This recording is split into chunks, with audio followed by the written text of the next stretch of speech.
ازيك يا عزيزي الاهلاوي، عامل ايه؟ الف مبروك الصداره، 5 نقط فرق، وكل سنه وانت طيب والسنه سعيده عليك. ماتش حلو وفيه كلام كتير يتقال، اهم حاجه ان احنا فرقنا 5 نقط عن نادي الزمالك. من غير رغي كتير يلا بينا ندخل في الحلقه. اول حاجه النادي الاهلي النهارده بدا بطريقته المعتاده 4-2-3-1 عكس الماتش اللي فات قصاد بيراميدز لما لعبنا 4-4-2، وفريق انبي لعب قصادنا ب 3-4-3. نتكلم شويه بقى عن الاهلي. اول حاجه شفناها النهارده ان محمد شريف هو المهاجم الاساسي بعد ما كان شادي حسين خد اخر ماتشين، وبصراحه شادي حسين قدم فيهم اداء سيء جدا وكان بيضيع كور ما تضيعش، فرجعنا تاني نبدل ويبدا المره دي بشريف يمكن تظبط معاه. والله انا كولر صعبان عليا في قصه المهاجم دي، وحاجه تحزن بجد ان لعيبه زي دي عماله تاخد الفرص دي ومش قادرين حتى يبينوا اي اماره. اللغز ده بالنسبه لي محير زيه بالظبط زي لغز الاصابات، خصوصا ان في لعيبه انت عارفها كويس. يعني محمد شريف ده من 2-3 يا جدعان هداف الدوري، ده كان بيعمل كده الكره تخش جون من اي حته في الملعب بشماله بيمينه، وما تفهمش ايه اللي حاصل.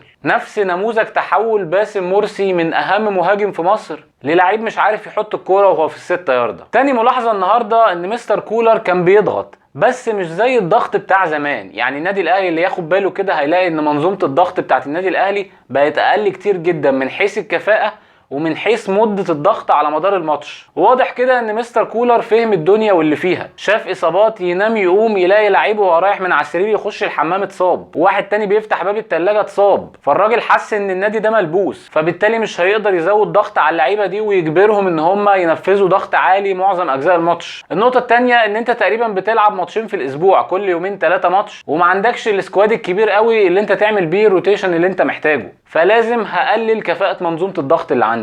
وطبعا بما ان السكواد مش مساعد الراجل في اي حاجه فبرضه بيعمل روتيشن في اضيق الحدود. يعني النهارده ريح برونو سافيو اللي الماتش اللي فات قلنا ان هو بيقف بعد 20 دقيقه، فالنهارده ركنه تماما ونزله اخر 5-7 دقائق. نتمنى موسم الانتقالات دوت يظبط شويه الدنيا، لاننا داخلين على ماتشات ما يعلم بها الا ربنا. الناحيه الثانيه طلعت يوسف زي ما قلنا لعب 3-4-3، واول مره اشوف طلعت يوسف منضبط دفاعيا وهجوميا. يعني طلعت يوسف معروف ان هو بيقفل حلو جدا وصعب تجيب جون في فرقه هو بيدربها، لكن الجديد النهارده ان احنا شفنا طلعت يوسف بيحاول بفريق انبي ان هو يهجم على النادي الاهلي ويعمل هجمات، عشان كده الماتش في معظم اجزائه كان ممتع، هجمه هنا وهجمه هنا. ويبدا الماتش في الدقيقه 4 بانفراد لمحمد شريف ويحط الكوره بطريقه غريبه جدا برجله الشمال في صدر الحارس، تحس كده ان هو هيخرمه. يعني انا مش فاهم الفينش ده ازاي، يعني والله مش قادر افهم الراجل ده كان بيفكر في ايه. تحس ان شريف من كتر انعدام الثقه بيشوط وخلاص عشان يخلص من الكوره، لا هي في زاويه ولا تشبايه مثلا، ولا حاول يرقص ولا يرمي الكوره يمكن ياخد ضربه جزاء ولا اي حاجه. وجاله انفراد تاني محمد شريف، الشحات لعب له ثرو كده كانت اوفسايد فعلا، بس بص على الفينش عامل ازاي، مفيش اسوأ من كده. والسوليه شاط له قنبله كده حلوه جدا، طبعا كانت رايحه في الجون، بس مين اللي يصدها؟ محمد شريف وقف في وش الكوره عايز يحولها، طبعا طلعها اوت. يا ابني انت معانا ولا علينا ولا ايه حكايتك؟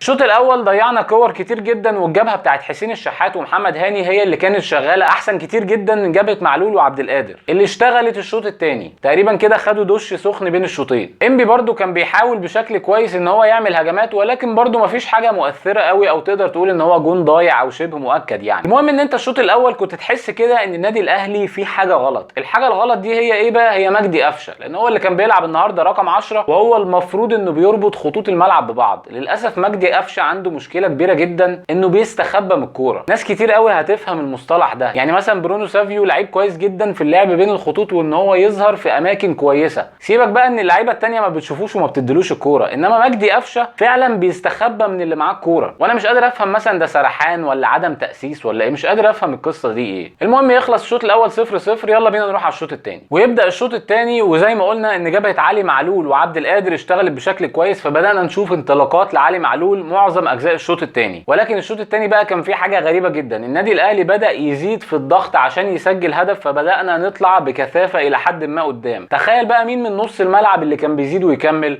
مش مجدي قفشه، عمرو السوليه. ودي برضو اعتقد ان هي سرحان من مجدي قفشه. يعني في كوره كده علي معلول خدها ولعبها عرضيه ارضيه في ال6 ياردة اللي كان مكمل عليها وما لحقهاش عمرو السوليه، ومجدي قفشه ما كانش ظاهر اصلا. واحده ثانيه اتلعبت في البعيده من عمرو السوليه لحسين الشحات يلعبها فيرست تايم، مجدي قفشه مش موجود جوه ال18، مفيش غير محمد شريف. هتقول لي يا عم انت جاي على الراجل ليه؟ ما هو جايب جون حلو ومرقص الجون وحطها بشماله وحاجه اخر حلاوه واعتذر للجماهير. والله على عيني وراسي، وفعلا الجون ده هو اللي فك الماتش، بس في حاجات بتشوفها بعينيك لازم تتكلم عليها. مين يعني اللي هيزيد جوه الصندوق؟ انت اللي لازم تزيد. المهم الحمد لله في الدقيقه 58 ما نطولش عن كده ويعمل عمرو السوليه ثرو محترم لمجدي قفشه، وزي ما قلنا يعدي بيها ويحطها بشماله في الجون عشان يتقدم النادي الاهلي 1-0 ويرجع يعتذر للجماهير ويحط لهم التيشيرت على راسه: واعتذارك مقبول يا عم قفشه، بس احنا عايزينك تركز في الملعب، لا عايزين السوريهات ولا عايزين انستجرام ولا عايزين صور ولا عايزين الكلام ده، ركز في الملعب. كلام ليك او لغيرك، مفيش اي مصلحه بيننا وبين اي لعيب غير النادي الاهلي. هتلعب وتطلع كل اللي عندك، الجماهير هتنجمك لوحدك من غير حتى ما تشير بوست يا راجل.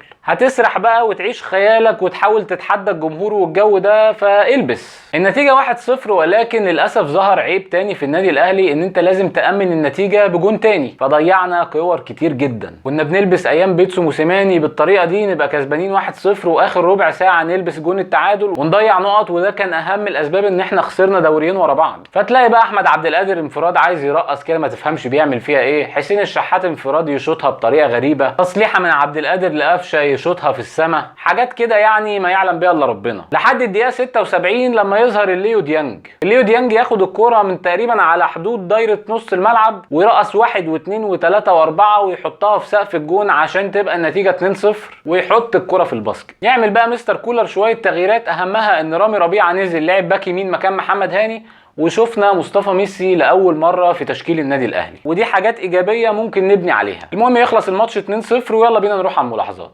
الملاحظه الاولى ان الماتش ده الايه اتعكست. الماتش اللي فات الزمالك لعب الاول وخسر قصاد اسوان، فانت استغليت ده وكسبت بيراميدز وفرقت عنه 3 نقط. المره دي انت لعبت قبل الزمالك وكسبت ففرقت عن الزمالك 6 نقط، فصدرت له الضغط. والحمد لله ان هو فشل في الاختبار النهارده وكان هيخسر ال3 نقط، ولولا ساتر ربنا ياخد نقطه كده من بوق الاسد عشان يبقى الفرق بينه وبين الاهلي 5 نقط. حاول تستغل الحاجات دي، صدر الضغط على المنافس، هتلاقي الفارق عمال يوسع لوحده. مفيش فريق في مصر في تاريخ النادي الاهلي ولا في بطولات النادي الاهلي النسر لوحده اللي على الشعار ده لو نزل الملعب هياخد دوري. استغلوا النقط دي يا جماعه، استغلوا النقط دي بدل ما نتعك في افريقيا ونخش بقى في كاس عالم انديه وضغطه ماتشات حقيقيه ومؤجلات والجو ده. وسعوا الفارق على قد ما تقدروا دلوقتي. النقطه الثانيه كنا اتكلمنا عليها الماتش اللي فات، وهي التحولات او المرتدات بتاعه النادي الاهلي السيئه جدا. انا عايزكم النهارده تشوفوا محمد الشناوي. طبعا انبي كان بيطلع على النادي الاهلي وبيحاول يعمل هجمات وبيزيد بعدد كويس، اما الشناوي كان بيمسك الكوره تقريبا كل المرات اللي الشناوي طلع وخد فيها الكوره اتفرج على الشناوي والحيره وهو مش عارف يلعب الكوره لمين. طبعا الطبيعي لو اللعيبه دي متدربه على التحولات، فالشناوي اول ما الكوره تيجي في ايده اللعيب اللي هتتلعب له الكوره عارف هيتحرك فين وبسرعه ايه وامتى، والشناوي بيلعب له الكوره على المغمض. انما ان انت تقعد تدور يمين وشمال وهتلعب فين، ده اسمه تهريج. طبعا لو اشتغلنا على الحته دي هتفرق كتير قوي معانا. النقطه الثالثه وهي خاصه بمحمود متولي اللي النهارده كان بيلعب مكان محمد عبد المنعم المصاب، والمفروض ان محمود متولي تاني واحد بعد عبد المنعم نقدر نبني كوره عليه من ورا. للاسف محمود متولي كل باصاته الطويله النهارده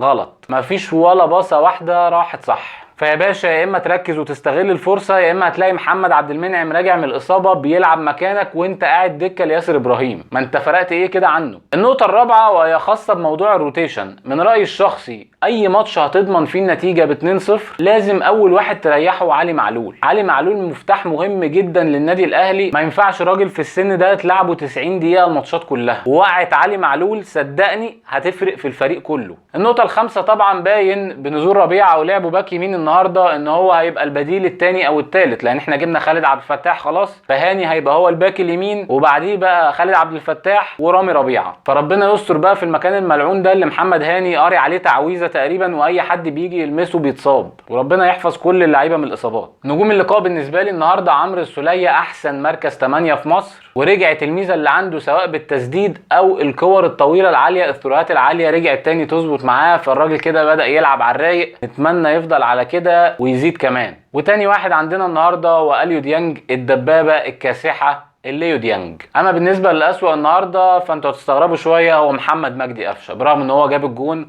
واعتذاره على راسي والله، بس في الملعب كلاعب هو كان أسوأ واحد من وجهة نظري. في النهاية ألف مبروك للنادي الأهلي وجماهيره الفوز بالماتش النهارده وبال3 نقط والتربع على قمة الدوري بفرق 5 نقط عن نادي الزمالك. ده كان كل حاجة النهارده، نشوفكم إن شاء الله في حلقة جديدة. السلام عليكم.